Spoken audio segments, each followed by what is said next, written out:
marah-marah ke istri. Saya dengar istri saya bahkan nangis. Pas saya ketemu di ruang penyidik, istri saya dalam kondisi menangis karena ceritanya dibawa, dibentak-bentak, dimarah-marah sama penyidik. Oke, jadi kejanggalannya apa lagi yang kamu alami? Sebutin aja, biar banyak tuh sebutin satu-satu. Saya sabar menunggu. Balik ke yang tadi, jadi kejanggalannya itu banyak. Kami juga sudah sampaikan, baik itu secara langsung, lisan melalui PH juga, ataupun di pembelaan saya, di pledoi saya juga membuat pembelaan pribadi di samping PH. Saya membuat pembelaan pribadi itu sekitar 21 halaman. Di situ saya jabarkan semua termasuk kejanggalan-kejanggalan, Bang.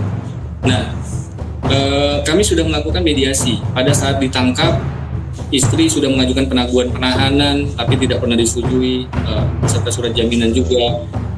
Sampai ke tingkat pemeriksaan di persidangan juga sudah disampaikan surat penangguhan tidak pernah disetujui.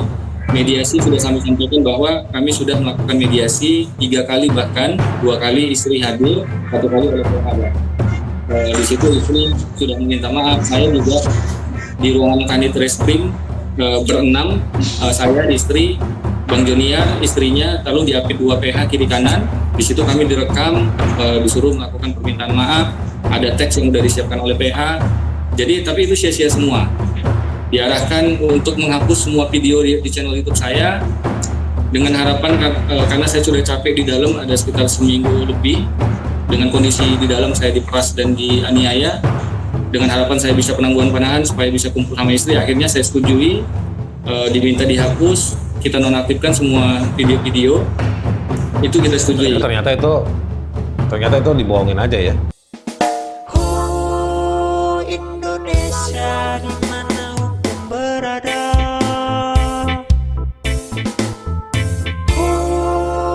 Indonesia sedang darurat hukum keadilan. Oke teman-teman, kembali ke poin yang akan saya sampaikan, yaitu kasus ini bermula dari saksi pelapor atau oknum pelapor ini yang tidak suka atau merasa nama baiknya dicemarkan karena disebut, kalau kita baca di Kompas TV, keduanya dianggap menyebar hoax karena korban merasa tidak pernah menunggak pajak. Berarti artinya di sini korban merasa tidak senang karena disebutkan menunggak. Ada kata-kata menunggak pajak terhadap mobil yang dia pakai. Kita juga bisa lihat di beberapa channel YouTube yang menayangkan wawancara dengan pihak si pelapor, bahwa dia menyatakan dia merasa malu, keluarganya merasa malu, merasa nama baiknya dicemarkan karena mobil yang dia pakai dikatakan menunggak. Di sini juga disebutkan dalam video tersebut mereka mengatakan nunggak pajak sebesar 3,7 juta. Faktanya di dalam video saya tidak pernah ikut mengatakan nunggak terhadap mobil tersebut. Lebih lanjut dijelaskan Martuasa, ini di sumbernya sumber Indozone ya. Korban yang keberatan dengan pernyataan tersebut langsung melaporkan keduanya ke polisi. Sebab ujar dia, korban merasa selalu rutin untuk membayar pajak kendaraan. Korban secara pribadi merasa keberatan karena dikatakan menunggak pajak. Padahal korban rutin membayar pajak tepat waktu, tidak seperti yang disampaikan dalam video YouTube tersebut. Jadi juga perlu dipertanyakan karena di dalam video sebelumnya saya sudah tunjukkan bukti bahwa kata-kata yang mengaku korban ini mengatakan rutin membayar pajak tepat waktu ini tidak benar, karena faktanya dari tahun 2017 sampai 2019 pembayaran pajak terhadap mobil tersebut dilakukan setelah jatuh tempo bahkan 19 hari. Ya. Jadi di sini juga di voi.id, pelapor bernama Johansen Ginting yang berstatus polisi merasa keberatan dengan video yang diunggah di akun YouTube Joniar News Pekan. Dalam video itu, 2 YouTuber menyebutkan kendaraan milik Johansen Ginting dengan nomor polisi BK1212JG menunggak pajak. Milik Johansen Ginting ini juga kami sudah pertanyakan di persidangan karena jelas-jelas terlihat di STNK bahwa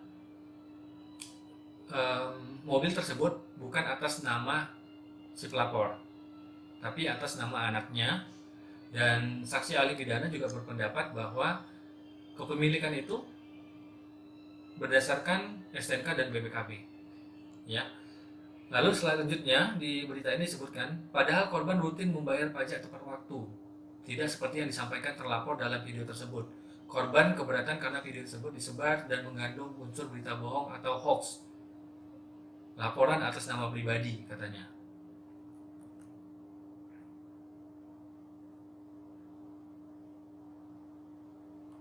Ya, jadi berulang kali di waspada juga disebutkan di sini. Di sini juga disebutkan masalahnya ya karena kata-kata menunggak tersebut ya. Jadi ini hanya sebagian dari jejak digital yang saya ambil dari internet. Jadi permasalahannya itu hanya dari kata menunggak. Ya, jadi kalau dilihat di video memang ada rekan saya mengatakan nunggak terhadap mobil tersebut. Sedangkan saya sendiri dalam video itu saya justru berbeda pendapat. Kalau teman-teman perhatikan, ketika saya membacakan BK 1212 JG 3,7 juta, lalu teman saya, oh nunggak ya. Lalu saya jawab di video itu, nanti saya putar lagi ya, kita putar. Kita lihat bahwa di situ saya sebutkan wajar sih. Ini kan hitungan setahun, kalau tidak salah seperti itu. Nanti lebih jelasnya kita putar videonya. Jadi seharusnya, sayangnya PH saya tidak menanyakan ini ke saksi ahli bahasa. Seharusnya statement saya ini ditanyakan ke saksi ahli bahasa.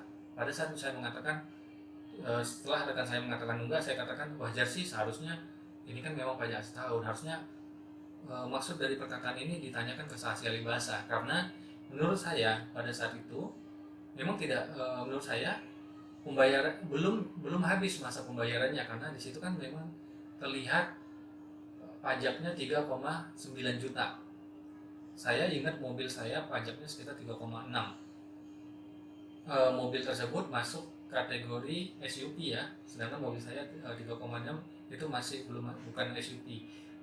Menurut saya itu masih 1 tahun. Jadi karena itu saya tidak mengatakan menunggak atau apapun. Karena itu seharusnya ini ditanyakan ke saksi ahli bahasa. Di situ terjadi perbedaan pendapat antara saya dengan rekan saya. Rekan saya mengatakan enggak, saya tidak mengatakan enggak, bahkan berbeda pendapat.